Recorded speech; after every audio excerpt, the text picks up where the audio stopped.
নমস্কার, দেখছেন জি 24 ঘন্টা আর স্পেশাল 24 নিয়ে আপনাদের সঙ্গে রয়েছি আমি সৈকত। জঙ্গি এই নামটা শুনলেই প্রথম পাকিস্তানের কথা মাথায় আসে। হ্যাঁ, পাকিস্তান ছাড়া গোটা বিশ্বে জঙ্গি বা জঙ্গি দেশ বলতে আর কেউ নেই। পাকিস্তান হচ্ছে জঙ্গিদের আঁতুড়ঘর। আমরা জানি যে এই ভারতকে বারবার রক্তাক্ত করেছে পাকিস্তান। সেই পাকিস্তান মূলত কাশ্মীর এবং কাশ্মীর সংলগ্ন যে রাজ্যগুলি রয়েছে, বিশেষ করে উত্তর ভারত এবং কিছুটা উত্তর পূর্ব ভারতকে অশান্ত করার চেষ্টা করে, রক্ত ঝরায়। কিন্তু সেই পাকিস্তানি জঙ্গি তারা কি এবার বাংলাকেও টার্গেট করছে?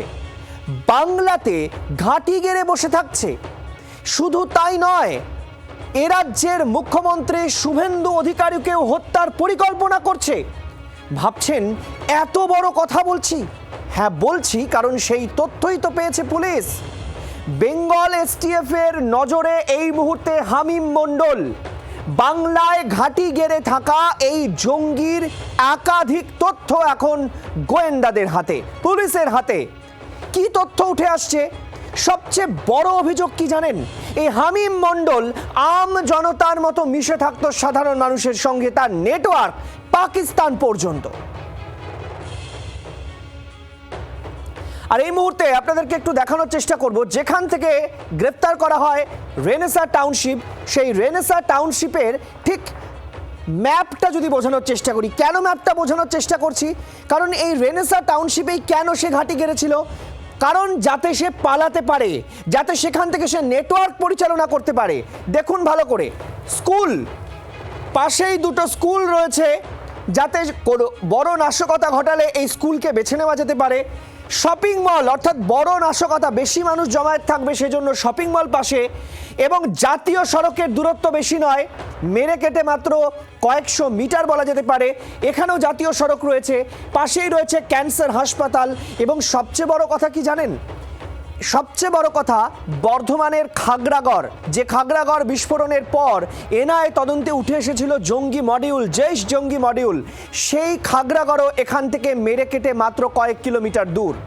ফলে সব মিলে যেটা বোঝা যাচ্ছে, এই জঙ্গি জাল, তার পেছনে কি বড় কোনো নাশকতার পরিকল্পনা ছিল? আর এই জন্য মানুষের সঙ্গে মিশে থাকতো এই জঙ্গিরা।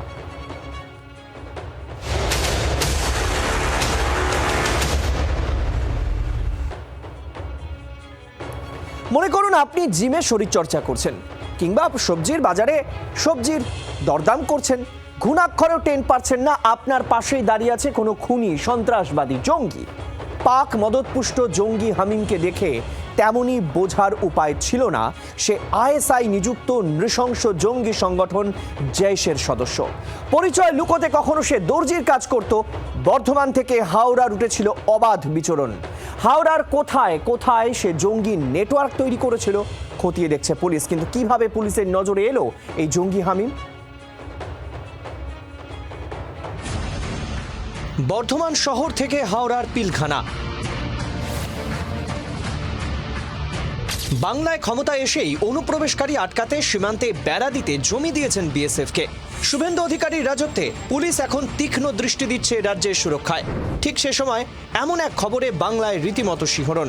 বাংলায় ঘাঁটি গেড়েছিল জৈশ ই মোহাম্মদ জঙ্গি, তাও আবার শহরের উপকণ্ঠে।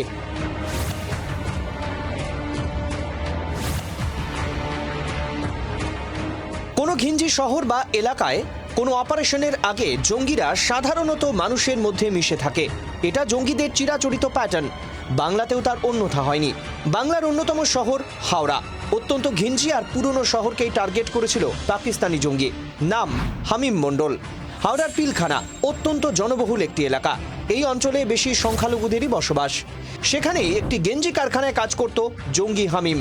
এই পিলখানায় বসেই কড়া নজর রাখত শহরের নামি দামি রাজনৈতিক ব্যক্তিদের ওপর। সম্প্রতি পিলখানার কিছু এলাকায় উচ্ছেদ অভিযান শুরু হয়। উচ্ছেদ অভিযানের সময় হামিম বর্ধমানে চলে যায়, এমনটাই পুলিশ সূত্রে খবর।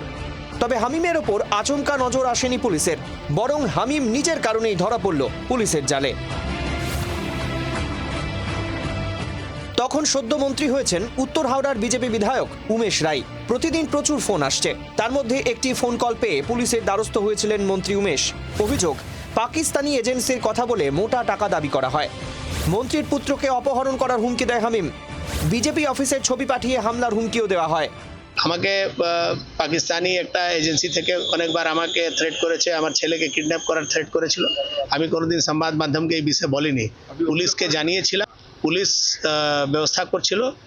আমার মনে হচ্ছে তারই পরিণাম এটা। ফোন করে হুমকি দেওয়া হচ্ছিল এবং তার কাছে আন্তর্জাতিক থ্রেট কল আসছিল, পাকিস্তানি এজেন্সি থেকে ফোন করা হচ্ছিল এবং তার উপর হামলা চালানো, তার পার্টি অফিসে হামলা চালানো, এমনকি তার ছেলেকে অপহরণের হুমকি পর্যন্ত দেওয়া হয়েছিল। এই ঘটনার পর তিনি হাওড়া সিটি পুলিশের উচ্চপদস্থ আধিকারিকদের বিষয়টি জানান এবং তারপর সেই তদন্ত কিন্তু এসটিএফ করছিল এবং এই তদন্তের প্রেক্ষিতেই যে হামিদকে গ্রেপ্তার করা হয়েছে এমনটাই তিনি অনুমান করছেন এবং তাকে যে ফোন করে হুমকি দিত সে এই হামিদ বলেই দাবি করছেন উমেশ রায়।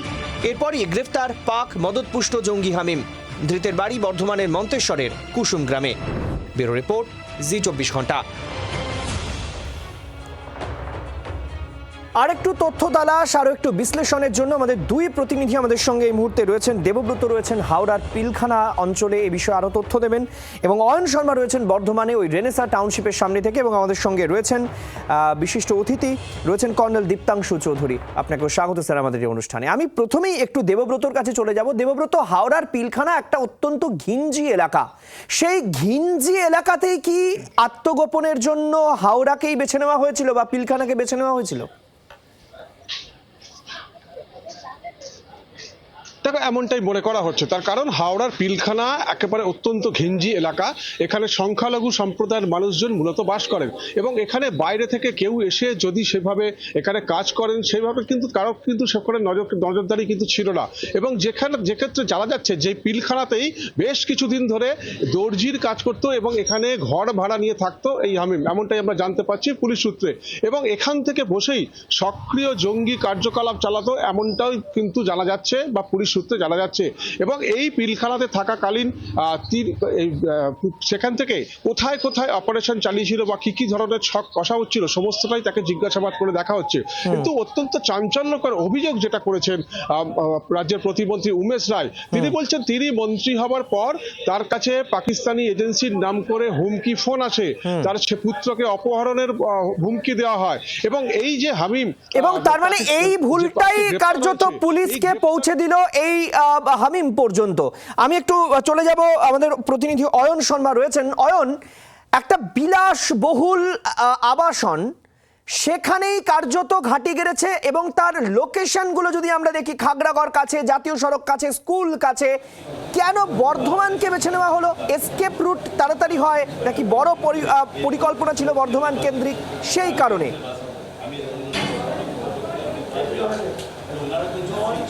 দেখো, তোমাকে বলে রাখি, তুমি জানো যে নিউ টাউনের সাপুরজিতে যে আবাসন রয়েছে সেটাও কিন্তু বিশাল একটা জায়গা জুড়ে একটা, সেখানে কিন্তু একেবারে কাছাকাছি রুট রয়েছে। স্কেপ রুটটা অত্যন্ত গুরুত্বপূর্ণ হয় এই ধরনের জঙ্গিদের ক্ষেত্রে। এখানেও বর্ধমানে যে রেনেসা টাউনশিপ, সেই রেনেসা টাউনশিপ কিন্তু প্রায় 390 একর জায়গা জুড়ে এই রেনেসা টাউনশিপ, এবং তার মধ্যে তোমাকে বলে রাখি যে বহু বিলাসবহুল আবাসন রয়েছে। আমি একটু যিনি রয়েছেন এখানে, যে জিমে আসতেন, তিনি জিমের যিনি মালিক, তার একটা কিছু ডকুমেন্টস আমি দেখাই। আমার হাতে যেটা রয়েছে গাইডলাইন রয়েছে, দেখো সেই গাইডলাইনে কিন্তু এখনো ভেরিফিকেশনের যে প্রসেস, সেই ভেরিফিকেশনের প্রসেস পরিষ্কার করে লেখা হয়েছে। লোকাল পুলিশ থেকে ভেরিফাই করতে হবে, কিউআইসি ডকুমেন্টস থেকে কারেন্ট ফটো নিতে হবে, নেসার টাউনশিপের রুলস মানতে হবে, একাধিক ব্লা ব্লা ব্লা ডকুমেন্টস রয়েছে।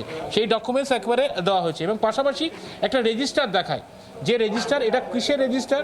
যে জিমে আসতো, 1 মাসের জন্য জিমে এসেছিল হামিম মণ্ডল, সেই জিমের রেজিস্টার মান্থলি সে এসেছিল এবং 21শে জুন সেই রেজিস্টার সে এসেছিল আসবার। এবং জিমের যিনি মালিক রয়েছেন এই যে হামিম মণ্ডল, তার সে কি ডকুমেন্টস দিয়েছিল আপনাদের কাছে? আমি সেটা আপনাকে এর আগেও আমি অনেক সবাইকে বলেছি, মানে এখানে যারা রেন্টে বা যারা এখানে ফ্ল্যাটে থাকে, এটা আমাদের সাচি কোম্পানির থেকে একটা নোটিশ বারবার দেওয়া হয়েছে, সেখানে কিন্তু পুলিশ ভেরিফিকেশন করিয়ে তাকে কিন্তু রেন্টে দেওয়া। তো সেক্ষেত্রে যখন উনি এখানে অ্যাডমিশন করতে এসেছিলেন তখন উনি খালি জাস্ট অ্যাডমিশনটা করেছেন বলে বাকি পেপারস আমি যেদিন আসবো সেদিন দিয়ে যাবো। কোনো ডকুমেন্টস কিছু পেপার দেয় না, আমি বলি উনি খালি অ্যাডমিশনটা করে নিজের সাইনটা করে গেছিলেন যে আমি আনতে ভুলে গেছি, আমি নেক্সট যেদিন আসবো সেদিন আমি নিয়ে চলে আসবো। তো ও অলরেডি 15-20 দিন তো আসেইনি। তারপর সেই নেক্সট দিন কবে আসবে সেই দিনটা আর আসে না, সেদিনটা আমি জানিও না। সে ম্যাক্সিমাম হয়তো এখানে 3-4 বার এসছে, আধ ঘন্টা ম্যাক্সিমাম 40 মিনিটস এখানে হয়তো ব্যায়াম করে সে চলে গেছে। না, তাকে কি উনি দেখেছিলেন? দেখে জঙ্গি জঙ্গি ভাব মনে হয়েছিল? একেবারে দেখে মনে হয়েছিল তার যে আচার ব্যবহার দেখে মনে হয়েছিল? না না, আমি বারবার আপনাদেরকে বলছি, মানে ওনার আচার ওনার ব্যবহার দেখে মানে আপনি ভাবতে পারবেন না কি ওইরকম একটা ছেলে এরকম একটা কাণ্ড কম কথা বলতো না। আমরা নিজেও শকড হয়ে গেছি, কথা কম বলতো, মেলামেশা কম করতো দেখে। কেন কি যখন আমরা নোটিস করলাম কি এই ছেলেটা আমি তো দেখেছি একবার জিমে, তখন বলে এই ছেলেটা এরকম করতে পারে। তখন আমি আরও অনেকজনকে এখানে ফোন করেছিলাম যারা এখানে জিম করে, তারা বলছে কি এত ভদ্র ব্যবহার, যদি কথাও বলতো আপনি ভাবতে পারবেন না চোখ নিচে করে কথা বলতো। মানে এর সাথে কি অতটা মেলামেশা করতো না? না না, বেশি মেলামেশাও করতো ও, অনেক কমই আসি, যা বললাম না আমি 4 থেকে 5 বার এক্স্যাক্টলি, এটাই তো পয়েন্ট। অয়ন, তুমি সঙ্গে থাকো, আমাদের সঙ্গে রয়েছেন কর্নেল দীপ্তাংশু চৌধুরী। কর্নেল চৌধুরী, এইটা হন্ট করছে, আমি এই কারণে এই প্রশ্নটা করলাম। সাধারণত যারা জঙ্গি হয় তারা কম কথা বলে, কম মেলামেশা করে, তাদের বাইরের জগতের সঙ্গে মেলামেশা কম, কারণ তারা বহির জগতের সঙ্গে বেশি মেলামেশা করে। এটাই তো ইম্পর্টেন্ট। সৈকত একদম সঠিক। আমি প্রথমে 2-3 কথা বলি, যারা দর্শকরা দেখছেন সবাই মনে করবেন যে এজেন্সিরা কেন ধরতে পারে, কিরম করে ধরতে পারে, অথবা কেন সজাগ থাকে না। আপনাদের আমি আশ্বাস দিতে চাই, প্রত্যেক এজেন্সি এই যে মুভমেন্ট হচ্ছে, এই একটা সাধারণ ছেলে হামিম মন্ডল একটা পিলখানায় হাওড়ায় ঘুরে বেড়াচ্ছে, সেখানে ও অ্যাকচুয়ালি তৈরি করতো ওই গেঞ্জি দোকানে বারকোড।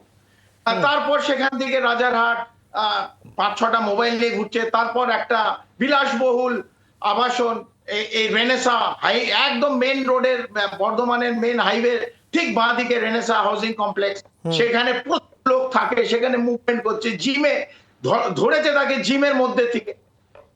আপনারা প্রত্যেকে আশ্বস্ত থাকুন যে এজেন্সি এক্সটার্নাল অথবা internal, IB, research and analysis wing, তারা কিন্তু মনিটর করছে এর মুভমেন্ট। যারা এদের সঙ্গে যুক্ত, যারা তার হ্যান্ডলার, যে ইনফরমেশন পাঠানো হচ্ছে হয়তো সঙ্গে সঙ্গে ধরছে না, কারণ তাকে বাড়তে দেয়া হয় তার মডেল কি, তার টেমপ্লেট কি, কে ওর সঙ্গে যোগাযোগ রাখছে, কে ওকে লজিস্টিক্স পৌঁছে দিচ্ছে, কে আর্থিক সাহায্য করছে, কে এই একটা গ্রুপ যেটা আপনি শুরু করলেন জয়েশ। আর একটা আমি আপনার জির মধ্যে দিয়ে বলতে চাই যে যেমন আমরা তেহরিকে তালিবান পাকিস্তান শুনেছি, একটা নতুন সংগঠন ভারতবর্ষে কিন্তু ইতিমধ্যে তার ডালপালা ছড়িয়েছে, যেটা এই হামিদ মন্ডলের মতন কিছু লোক অলরেডি তার মেম্বার, বেরোবে। খুব প্রাথমিক তদন্ত চলছে, এটার নাম হচ্ছে তেহরিকে তালিবান হিন্দুস্তান, TTH, জয়েশের সঙ্গে যুক্ত কিন্তু আর একটা সংগঠন। তো ওটা বিভিন্ন ছোট ছোট সংগঠন। এই যে কথাটা আপনি বললেন কর্নেল দীপ্তাংশু চৌধুরী, আপনার কাছে আমি যাবো এই প্রসঙ্গে। আমি একটু শোনাই যে এই জিমের ট্রেনার যিনি তাকে ট্রেন করতেন, ওই 1-2 দিন যা গেছেন তাতেই যা ট্রেনিং নিয়েছেন তা নাকি চোখে লাগার মতো। কি বলছেন জিম ট্রেনার? না, কথাবার্তা কারোর সাথে কিছু বলতো না। মানে এক এক সময় হতো যে আমি জিমে ঢুকে ওকে গুড মর্নিং বলছি, ও একবারেই মানে কারোর সাথে কথাবার্তা একদমই বলতে পছন্দ করতো না। এতটুকু তো আমি দেখে বুঝতে পারতাম যে চুপচাপ আসতো, ব্যায়াম করতে চলে যেত। মানে চুপচাপ আসতো, কারোর সাথে কোনো কথা বলতো না, করে চলে? একদমই না। কারোর সাথে সন্দেহ হয়নি আজকে যখন এই ছবি দেখছেন হামিদ মন্ডলকে গ্রেপ্তার করা হয়েছে, কোনো সন্দেহ হয়নি আপনার? দেখুন, সন্দেহ হবে কি করে, সে যদি মানে লুকিয়ে চুরিয়ে আসতে যায়, সে তো আমাদের মতো নর্মালি অ্যাক্ট করবে, সেখানে তো আমি মানে সাসপিসিয়াসলি কিছু তো দেখতে পাবো না। বারবার যেটা আমি বলার চেষ্টা করছি, জঙ্গিরা সাধারণত কম কথা বলে, কম মেলামেশা করে, যাতে বেশি তথ্য বেরিয়ে না যায়, যাতে কারো সন্দেহ না করে, ওই জন্য চুপ থাকা শ্রেয়।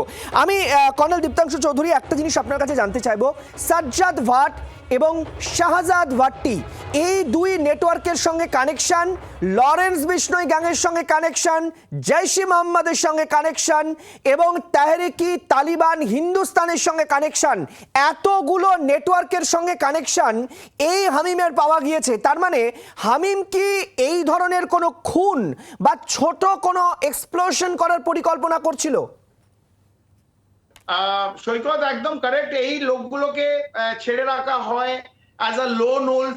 এরা রিক্রুট করে, এরা দেখবেন সংখ্যালঘু যেখানে ঘনবসতি সেই সব জায়গায় থাকে, সেখান থেকে ওরা রিক্রুটিং করে এবং তারা থ্রু সোশ্যাল মিডিয়া, অনেকগুলো ক্লোজ নেট সোশ্যাল মিডিয়া থাকে যেখানে আমি আপনি সেখানে ঢুকতে পারবো না, সেখানে শুধু তারাই ঢুকতে পারবে যে ধরুন শামীম মন্ডল যাকে অ্যালাউ করবে, এবং তার থেকে সবাই কেন আসবে, তার থেকে কিছু আর্থিক বিনিয়োগ হবে, আর্থিকভাবে সাহায্য করবে, তাদের লোভনীয় কিছু দেখবে, কারণ এত আনএমপ্লয়মেন্ট এই সংখ্যালঘু সম্প্রদায়ের মধ্যে, সেখান থেকে যদি কিছু আর্থিক সাহায্য করে তারা আকৃষ্ট হবে, তারা সামনে আসবে, এই করে তাদের নেটওয়ার্কটা বাড়ায়।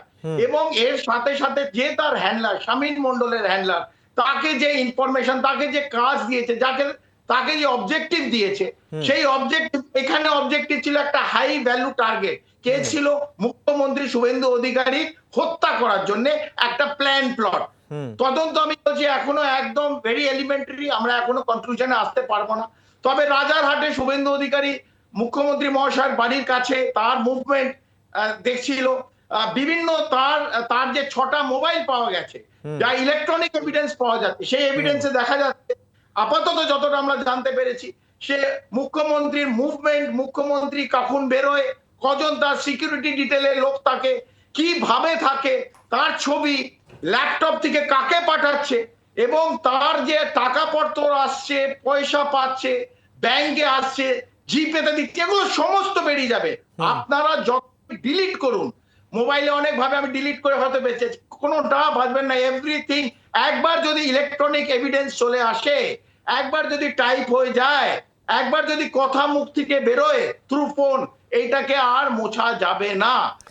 অর্থাৎ সব মিলে যেটা পরিষ্কার বোঝা যাচ্ছে যে আপাতত যা তথ্য সামনে আসছে তাতে শামীম মন্ডলের নেটওয়ার্কের সূত্র ধরে আরো বড় কোনো টেরর মডিউল ব্লাস্ট করবে কিনা পুলিশ, সেটার দিকে আমরা নজর রাখছি। আপাতত ধন্যবাদ আমাদের সঙ্গে থাকার জন্য কর্নেল চৌধুরী আপনাকে।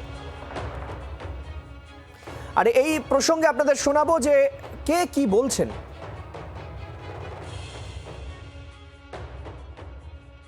আমরা জানতাম যে এই জাতীয় একটা প্রচেষ্টা যে হবে, এটা স্বাভাবিকভাবে জানতাম, কিন্তু আমি সঙ্গে সঙ্গে গোয়েন্দা দপ্তর এবং পুলিশ প্রশাসনকে ধন্যবাদ দেব। ঠিক সময় মতো বিষয়টাকে তারা টেক আপ করতে পেরেছে, এবং বিষয় হচ্ছে এখন যেটা দেখতে হবে যে এর সাথে আর কারা কারা আছে। ও তো এখানে কোনো মিশনের জন্য এলে একা একা তো আসেনি, অতএব এই মিশনের সাথে অন্যরাও জড়িত আছে। এর সাথে কোনো রাজনৈতিক ব্যক্তিত্ব বা রাজনৈতিক গোষ্ঠী যুক্ত আছে কিনা সেটাও এখন খতিয়ে দেখতে হবে। অত্যন্ত দুর্ভাগ্যজনক, আর আমাদের রাজ্যের এসটিএফ ধরেছে, এটা খুব তার নিরাপত্তা সুনিশ্চিত করা হোক। আমরা আশা করি এই ধরনের রাষ্ট্রদ্রোহীরা কাজ করছে। পশ্চিমবঙ্গ যেহেতু বর্তমানে আমাদের সনাতনীদের সরকার প্রতিষ্ঠিত হয়েছে, সেই জন্য এই ধরনের হয়তো আমরা আশা করছি নিশ্চিতভাবে তদন্ত হবে এবং সেই তদন্তের সঠিক বিচার নিশ্চিত হবে। দেখুন, এটা হবার ছিল, কারণ আমরাই একমাত্র রাজনৈতিক দল, আমরা 80-র দশক থেকে বলে এসেছি যে একটা বিনা যুদ্ধে ভারত দখলের চক্রান্ত পশ্চিমবঙ্গের উপরে চলেছে। Silent demographic invasion. তৃণমূল জমানায় যেটা হয়েছে সেটা হচ্ছে র্যাডিক্যালাইজেশন বেড়েছে, ধর্মান্ধ মৌলবাদীদের সংখ্যা বেড়েছে, বিভিন্ন জায়গায় শিশু মনে বিদ্বেষের বিষ, দেশ বিরোধিতার বিষ, হিন্দু বিদ্বেষের বিষ ঢুকিয়ে দেওয়া হয়েছে। যে পরিবেশ তৈরি করে ফেলা হয়েছিল তার জন্য জঙ্গিরাও মনে করতে শুরু করেছিল সমাজ বিরোধীদের সঙ্গে সঙ্গে এই রাজ্যটা আমাদের রাজ্য, সেটারই আর কি এটা ফল দেখা যাচ্ছে। মুখ্যমন্ত্রী নিশ্চিতভাবে তাকে হত্যার টার্গেট করে এলে সেটা উদ্বেগের, নিন্দার পাশাপাশি এই ধরনের জঙ্গি সংগঠনগুলো সাধারণ মানুষকেও খুন করে দেয়, যেখানে সেখানে বোমা বিস্ফোরণ আমরা তো দেখেছি ভারতবর্ষের বিভিন্ন জায়গায়, সেনা জওয়ানদের মেরে দিয়ে গেল পুলওয়ামায়। ফলে নিশ্চিতভাবে মুখ্যমন্ত্রীকে নিরাপদ রাখা উচিত, পাশাপাশি এমনভাবে জঙ্গি দমন করা উচিত যাতে সেনাদের প্রাণও না যায়, সাধারণ মানুষের প্রাণও না যায়।